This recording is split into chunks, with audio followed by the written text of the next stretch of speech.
Welcome to Book Dive, the channel for exciting journeys into the world of books. I'm John Raisin, and today we're diving into Brené Brown's Daring Greatly. Get ready for some fascinating insights and ideas. Let's get started. Oh, this one's great. Daring Greatly is all about vulnerability, courage, and shame, and how they really shape our lives, in ways we might not even realize. It's interesting how Brown tackles that common idea that vulnerability is weakness right from the beginning. She even brings up Teddy Roosevelt's famous "man in the arena" quote. Yeah, and the power in that quote is how Roosevelt connects striving for something great with the willingness to, risk failing. And Brown takes that idea even further and says vulnerability is about being all in, fully engaged, even when you don't know what's going to happen. That makes you wonder why so many of us try so hard to avoid vulnerability then, if it's that important to living a wholehearted life. Well, Brown argues that it's because we build up these shields to protect ourselves from difficult emotions. She talks about things like perfectionism, numbing ourselves with things like work, food, or even alcohol, and this intriguing idea of foreboding joy. It's almost like we're afraid to let ourselves be too happy because we're worried about the potential pain of, losing it. Isn't that a bit counterintuitive, though? To avoid joy because we might feel sad later. It might seem that way, but it's actually a pretty common coping mechanism. Right. Brown's research found that a lot of us hold back from fully experiencing joy because we're subconsciously trying to protect ourselves from future disappointment. It's like we're bracing for impact, before anything bad has even happened. Imagine being at a party surrounded by friends feeling genuinely happy.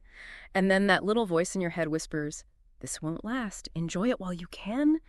That's foreboding joy in action. Oh, wow. So if vulnerability is the path to joy and connection, then what's the biggest thing standing in our way? Brown says it's shame. It's that intensely painful feeling of believing we're unworthy of love and belonging, often triggered by a fear of disconnection from others. It goes way deeper than just feeling embarrassed or humiliated. Does Brown offer any examples of how this plays out in real life? She has a lot of really compelling stories in the book. One that really resonated with me was about a woman named Susan. She was chatting with other parents at her son's school and got caught up in, gossiping about a teacher. Later, her son, who had overheard the conversation, asked her if she felt bad about herself for saying those things. Wow. Her son was calling her out on her behavior and essentially linking it back to shame. Exactly. It's a powerful example of how even children can recognize the connection between gossip and shame. It makes you think about the messages we're sending to our kids about what it means to be a good person, even in those seemingly insignificant moments. Yeah, shame can feel so overwhelming. Does Brown offer any practical advice for dealing with it? She absolutely does. She introduces this concept called the Shame Resilience Toolkit, which consists of 4 key elements. The first is recognizing shame and understanding what triggers it for you personally. It's about being able to name the feeling and acknowledge its presence. The second element is practicing critical awareness. Critical awareness. What does that mean exactly? It's about taking a step back and examining your thoughts and beliefs about the situation that's triggering the shame. Instead of just feeling overwhelmed by the emotion, you start to question the messages that are fueling it. For example, let's say you make a mistake at work and you're feeling intense shame. Critical awareness would involve asking yourself, is this shame because I genuinely messed up, or am I internalizing unrealistic expectations of perfection? So it's about challenging those negative self-talk patterns that can magnify shame. Exactly. The third element is reaching out for support. Shame thrives in secrecy and isolation. It's crucial to connect with people you trust who can offer empathy and understanding. Sharing your experience with someone who can validate your feelings and offer a different perspective can be incredibly powerful in breaking the hold of shame. And finally, Brown encourages speaking shame, which is about talking about your experiences with trusted people who can offer a non-judgmental listening ear. That makes a lot of sense. It's like bringing shame out of the shadows and into the light where it can lose its power. That's a great way to put it. Shame loses its grip when we refuse to let it control us in silence. By speaking about it, we reclaim our power and create space for healing and growth. Now, does Brown talk about how shame might play out differently for men and women? Absolutely. She dives into the unique challenges men often face with vulnerability and shame due to societal expectations. She calls it the man box. Okay, I'm intrigued. Tell me more about this man box. Essentially, it's a set of unwritten rules that dictate how men are supposed to act. It tells them they shouldn't appear weak or vulnerable. Instead, they need to be tough, stoic, and in control all the time. This societal pressure to fit into the man box creates its own kind of vulnerability. That's fascinating.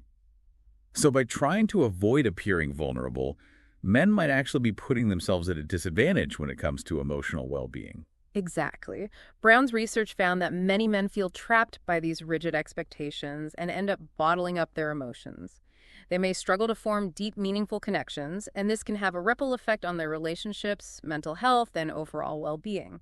So how do we start breaking down these harmful man box norms? It starts with challenging those rigid gender norms. We need to encourage men to embrace vulnerability as a strength and create spaces where they feel safe expressing their emotions authentically. It sounds like a much-needed cultural shift. It would benefit everyone if men felt empowered to be their full, authentic selves, vulnerabilities and all. This all sounds pretty profound for adults, but what about kids? How do we raise children who are comfortable with vulnerability? Brown emphasizes that modeling vulnerability and authenticity is key in parenting. It's more about what we do than what we say. Actions speak louder than words, right? Precisely. She shares a story about her own daughter, Ellen, who was struggling with feeling like an outsider. Brown found that the best way to connect with her daughter was to open up about her own experiences with feeling vulnerable and not belonging. That must have been a difficult but ultimately rewarding conversation to have with her daughter. It's not always easy for parents to be that open with their kids. It takes courage, but Brown argues that sharing our own struggles appropriately, of course, can create a powerful connection with our children and teach them that it's okay to not be perfect. I think a lot of parents struggle with wanting to shield their kids from difficult emotions and experiences. It's a natural instinct to want to protect our children from pain.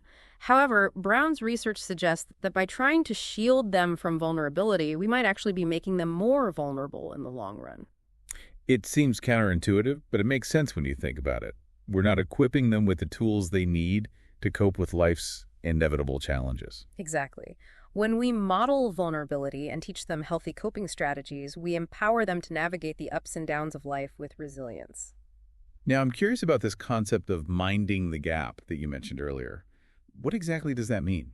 It's all about paying attention to the difference between our aspirational values and our actual lived experiences. It's that gap between what we say is important to us and how we actually behave. So it's about recognizing when our actions don't align with our values. Precisely. Brown argues that a lot of disengagement in families and organizations stems from this disconnect.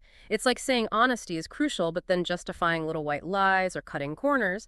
It creates a sense of hypocrisy that can erode trust and connection. Do you have an example from the book that illustrates this? She shares a few. One that sticks out is about a mother who constantly stresses the importance of honesty to her children. However, she then justifies stealing a can of soda from the grocery store. It sends a mixed message and makes it difficult for her kids to take her words about honesty seriously. That's a pretty clear example of minding the gap gone wrong. It's not about being perfect, but it is about being aware of those inconsistencies and being willing to own our mistakes. Exactly. It's about striving for alignment between our words and our actions. It's in that space of congruence that we build authenticity and trust. So how do we start minding the gap more effectively? What's the first step? The first step is awareness. We have to honestly assess where we're falling short and where our actions might not be reflecting our values. From there, it's about being intentional about aligning our actions with our values, even in small ways. It's about making choices that reflect our deepest beliefs. It's about walking the walk, not just talking the talk. Exactly. It's in those everyday choices that we demonstrate our commitment to our values and inspire those around us to do the same. I love how Brown brings all these complex ideas about vulnerability and shame to life with relatable stories and practical advice. Speaking of practical advice, I'm really intrigued by this engaged feedback checklist she includes in the book. Tell me more about that. Oh, yeah. What's fascinating about this checklist is how it reframes feedback as a collaborative effort rather than a judgmental critique. It emphasizes creating a safe space for open and honest communication where both parties feel heard and respected. Okay, that sounds promising. Can you walk us through some of the key points on the checklist? One of the most important points is about your mindset going into the conversation. It's about approaching the feedback from a place of wanting to understand the other person's perspective, even if you don't agree with it. It's about putting the problem on the table to be addressed together, rather than between you as a source of conflict. So it's about coming to the table as allies, working together to solve a problem rather than adversaries on opposing sides. Exactly. Another key point is the willingness to listen actively and ask clarifying questions. It's about making a genuine effort to understand the other person's point of view, even if it differs from your own. The checklist also emphasizes acknowledging what the person does well, rather than just focusing on their mistakes. It's a good reminder that feedback should be a balanced conversation, not just a list of criticisms. It's easy to fall into the trap of only pointing out the negative. Absolutely. And the checklist also reminds us to be willing to own our part in the situation. It's about approaching the conversation with humility and recognizing that we all make mistakes. This checklist sounds like a game changer for having difficult conversations in all areas of life, not just at work. It's about creating a space for open and honest communication that ultimately fosters growth and connection. And what's really interesting is that Brown found that the people who were most successful at giving and receiving feedback were the ones who were most comfortable with vulnerability. It all circles back to vulnerability, doesn't it? It's the foundation for building authentic connections, whether we're talking about our personal relationships, our families, or our work environments. Yeah, it's fascinating how this idea of vulnerability keeps popping up in so many different aspects of life. It's almost like it's the key that unlocks a deeper level of understanding and connection with ourselves and others. And one of the things that Brown emphasizes in Daring Greatly is how vulnerability is inextricably linked to courage. She even dedicates a whole chapter to exploring the origins of courage and how it connects back to this idea of being wholehearted. It's really eye-opening how she dives into the etymology of the word courage. The original Latin word cor meant heart. And get this, the original definition of courage was to speak one's mind by telling all one's heart. Wow, that's a beautiful definition. It really reframes courage as an act of vulnerability, of speaking your truth from a place of authenticity, even when it feels scary. It's not about being fearless. It's about acknowledging your fears and showing up anyway. It's about having the courage to be vulnerable, to let people see your true self, even the parts you might be afraid to share. It reminds me of that story about Brown giving her first TED Talk. She was terrified to get up on that stage and share her research on vulnerability, but she did it anyway. And it turned out to be a huge success, resonating with millions of people around the world. Oh, yeah. It's a perfect example of how courage and vulnerability can lead to incredible things. By stepping outside of her comfort zone and embracing her vulnerability, Brown was able to connect with people on a deeply personal level and spark a global conversation about the power of authenticity. Her story is a powerful reminder that courage is not the absence of fear, but the willingness to act despite it. Exactly. Brown challenges the traditional notion that courage is about being tough and stoic, always in control. She argues that true courage often involves acknowledging our fears and imperfections. It's about having the willingness to show up and do the thing even when your knees are shaking and your heart is pounding. So how can we cultivate more courage in our lives? How do we access that inner strength to face our fears and embrace vulnerability? Well, Brown suggests that one of the best ways is to practice vulnerability in safe spaces with people we trust. It's about building those strong connections that can support us when we're feeling afraid or uncertain. Think of it like learning to ride a bike. At first, you might need those training wheels or someone holding onto the back of your seat. But eventually, as you build confidence and trust, you can let go and ride freely. That's a great analogy. And I think that's where the importance of self-compassion comes in. It's about treating ourselves with kindness and understanding, especially when we make mistakes or experience setbacks. It's about being our own best friend, offering ourselves the same grace we would give to a loved one. Right. Self-compassion is essential for building resilience. It allows us to pick ourselves up and try again when we fall. Brown emphasizes that beating ourselves up for our mistakes only keeps us stuck in a cycle of shame and self-doubt. I love how Brown connects all these ideas. Courage, vulnerability, self-compassion, to create this framework for living a more wholehearted life. Yeah, and what's inspiring about Daring Greatly is how Brown emphasizes that wholehearted living is a journey, not a destination. It's about continuously striving to be our most authentic selves, embracing our imperfections, and showing up for our lives with courage and compassion. And a big part of that journey for many people involves parenting. Mm-hmm. How do we translate these ideas of courage and vulnerability into raising resilient and emotionally intelligent children? That's a great question. Brown has a lot to say about the challenges and rewards of daring greatly as parents. One of the biggest struggles she talks about is how to handle shame in our families. It's a complex issue, right? Yeah. Shame is such a nuanced emotion, especially for children. How do we even begin to explain it to them? Brown shares a story in the book that really illustrates this point. She had just finished explaining the difference between shame and guilt to her daughter Ellen when something happened that brought it all to life. Ellen had gotten in trouble for something, and Brown, in a moment of frustration, said something along the lines of, "You're a bad girl." Oh no, I can already sense the mom guilt creeping in. Right. Well, Ellen, even at a young age, was able to articulate the distinction between shame and guilt. She started crying and said, "No, Mommy, I made a bad choice, but I'm not a bad girl." Wow, for a child to understand that nuance is pretty incredible. It really highlights how shame is about feeling inherently unworthy at your core, while guilt is about feeling remorseful for a specific action. It's such an important distinction, and Brown emphasizes that helping our children understand the difference between shame and guilt is crucial for building their emotional resilience. So how can we as parents equip our kids with the tools they need to develop shame resilience? One of the most powerful things we can do is model healthy coping strategies for dealing with our own shame. Kids are incredibly perceptive. They pick up on our behaviors and attitudes, even the subtle ones we might not be aware of.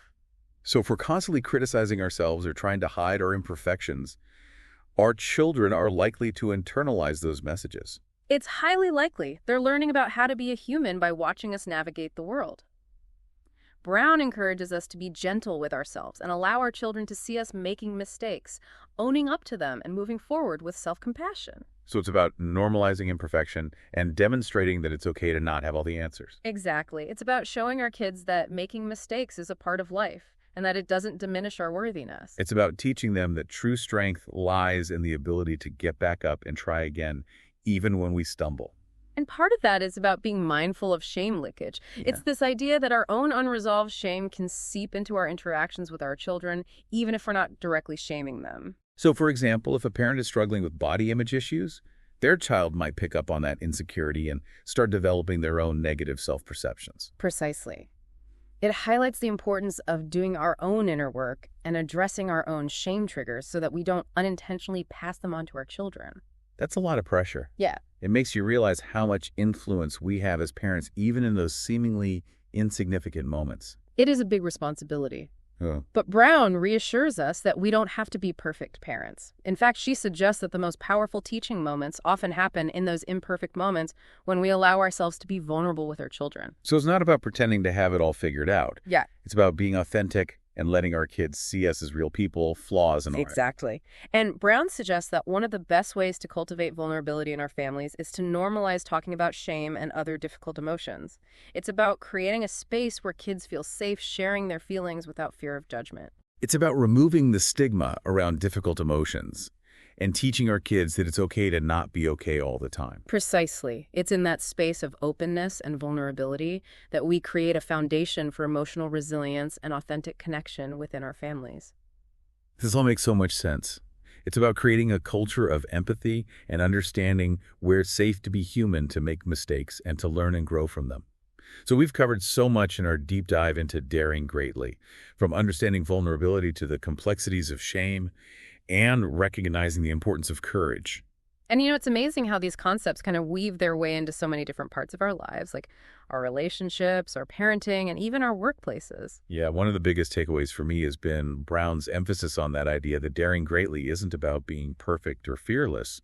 It's about showing up authentically even when we're feeling uncertain or afraid. Absolutely. And she offers some really practical strategies for actually putting this into practice. One that I found particularly helpful is this idea of serpentining. Serpentining, like the snake. Exactly. Brown actually uses an analogy from the movie The In-Laws to illustrate this concept. There's a scene where Peter Falk's character, a CIA agent, tells Alan Arkin's character, this terrified dentist, to run in a zigzag pattern to avoid getting hit by a hail of bullets. Oh yeah, I've seen that movie. It's hilarious. But I'm not sure I see the connection to vulnerability. How does running in a zigzag pattern relate to embracing our imperfections?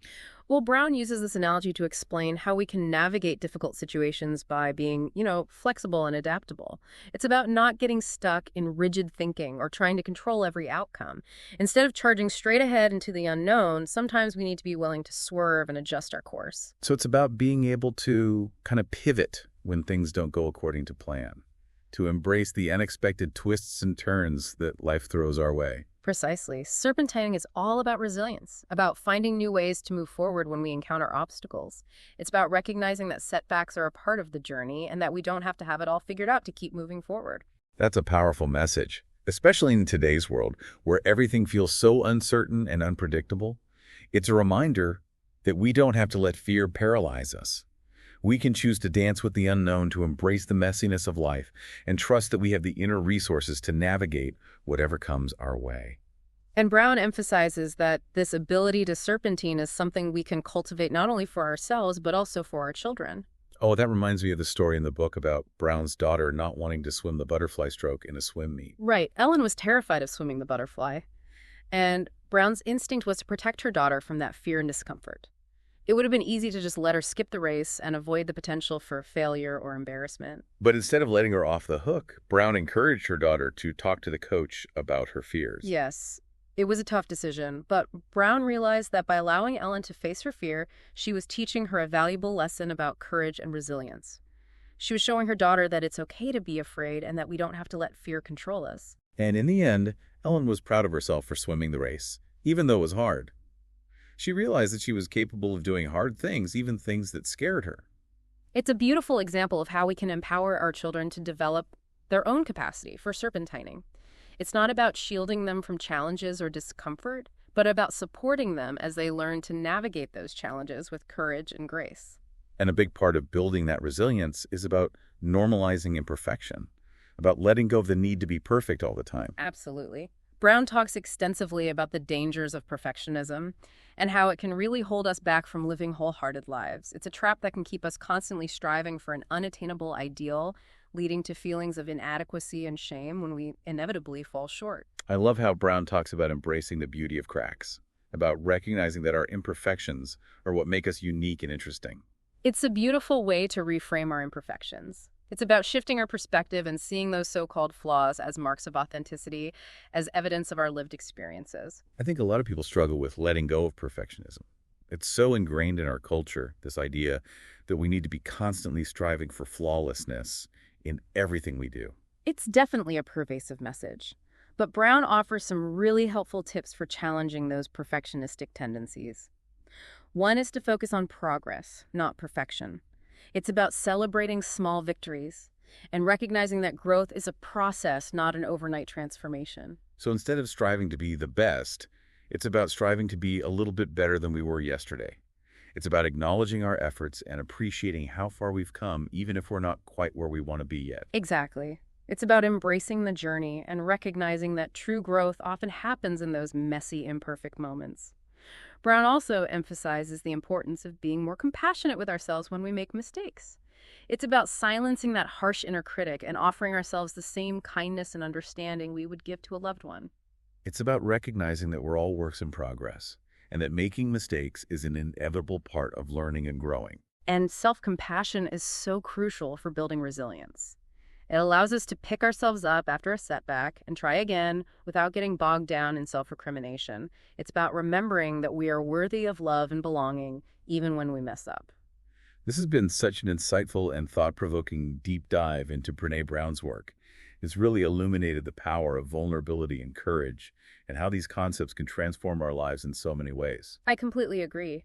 One of the things I appreciate most about Brown's writing is that it's not just theoretical. She provides concrete strategies for cultivating courage, compassion, and connection in our lives. Right. It's not just about understanding these concepts intellectually. It's about putting them into practice in our everyday lives. And Daring Greatly really is a call to action. It's an invitation to embrace vulnerability, to step outside of our comfort zones, and to live more wholeheartedly. It's a reminder that true strength lies in the willingness to be seen, to be imperfect, and to show up for our lives with all that we are. Well, we've reached the end of our deep dive into Daring Greatly. What are you taking away from this exploration? What resonates most with you? Well, if you're interested in learning more from Brené Brown, I highly recommend checking out her book, Daring Greatly. It's full of wisdom research and personal stories that will inspire you to embrace vulnerability and live a more courageous life. Thanks for watching Book Dive. If you enjoyed this deep dive, subscribe. Your support means the world to us. See you next time.